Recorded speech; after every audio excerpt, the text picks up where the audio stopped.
people would say ignorant things like, I wasn't a real West African because we were from Liberia.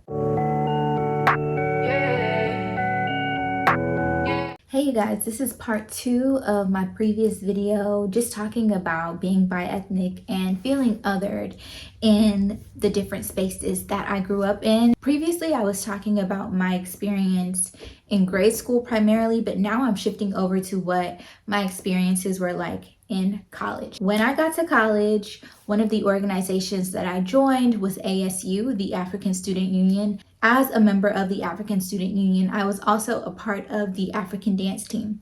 If you are familiar with NC State, I was a member of the Botewa dance team. It wasn't necessarily there that I experienced that otherness, but just the broader ASU group, because not only in ASU was I interacting with students on campus that were a part of the West African community, but I was also interacting with students that were West African on other campuses. Like, we would have dance competitions. Sometimes we would collaborate in ways across organizations. And it was there that I had encountered a few people who said the following things to me. Number one, being that I was not born in Liberia before coming here to the United States, I was not actually Liberian. I wasn't a real Liberian. I was instead just considered an African American. Number two, because I didn't speak my native language, I was just looked down on, like, ugh, like, you can't even speak your own native language? You should be embarrassed. And it's like, I can't control that, you know? I didn't have the ability to tell my parents, no, speak to me in Pele right now. Speak to me in Vi right now. I couldn't do that. I didn't have the choice, you know? So me being raised by my parents, speaking only English around me and teaching me English, that's out of my control. How does that make me less of a Liberian because I can't speak the native language? For instance, I had a Puerto Rican friend in undergrad, and something that she experienced was being told she wasn't actually Puerto Rican because she could understand Spanish, but she couldn't speak it back. That's something that I've learned too with other West Africans that I know, where they may be able to understand Yoruba perfectly, but they can't speak it back. So if their parent talks to them in Yoruba, they can understand and they simply respond back in English. Does that make them less of a Nigerian? I don't think so. Back then in undergrad, those were the kinds of things that were being said. I wasn't actually Liberian because I wasn't born there. I was looked down on because I couldn't speak my native language. And the third one, which really got to me, was people would say ignorant things like, I wasn't a real West African because we were from Liberia. And what bothers me the most about this comment is that so many people fail to realize that prior to the free slaves being brought back to Liberia, there were indigenous people in the country. There are 16 whole tribes that exist in Liberia and that existed in Liberia prior to the Congo people settling in Liberia. Yet, people like to fix their mouth and say that if you are Liberian, you're just a freed slave. This is no shade, and in no way am I trying to speak down on those who are Congo, but I think it's a slap in the face to the history that was Liberia prior to Americans coming in and trying to take control. I even responded in a comment in my previous video because a gentleman had asked me what tribes did I come from. If you are Liberian, I can tell you now, I have a dad who had a Gio dad or Dan dad and a Va mom. And then on my mom's side, my mom was Mandingo and Va and Pele because she had a dad who was Mandingo and Va and a mom who was Pele. So I am deeply rooted in the history of Liberia, coming from 4 tribes.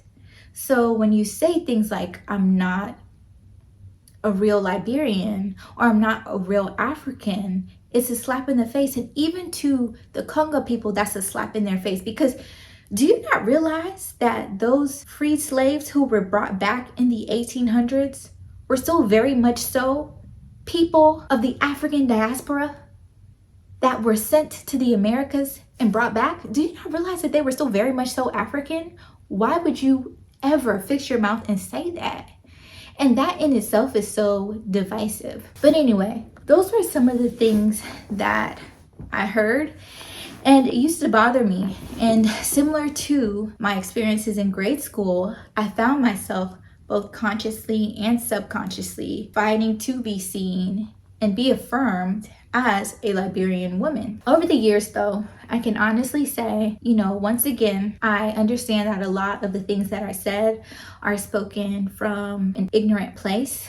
The older I get, I try not to take things too personally, because I'm sure these are things that they were taught. Like I said, encountering someone who doesn't show up in the exact way that you have usually experienced or envisioned a certain group of people can be jarring. And so I try my best not to take too much offense to those types of comments that were made to me when I was younger.